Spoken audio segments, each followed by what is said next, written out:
How to restore Google Play Store if it's missing or not showing on your phone. First, open any browser, like Chrome. Then search for Google Play Store APK.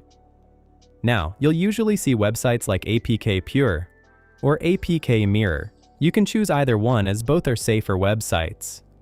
I'll go with APK Pure since the process is simpler. Once the site opens, scroll down a bit and you'll see two options: Fast Download with APK Pure and Download APK. The Fast Download option installs their app first, and then you download from inside it, but if you want a direct file, just tap on Download APK. After that, your browser might show a warning like, "This file may be harmful." Just tap on Download anyway to continue.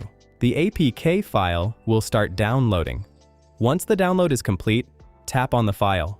You'll either see an install button or an update option. Just tap on whichever shows up. The installation or update will begin, and once it's done, the Play Store will be ready to use.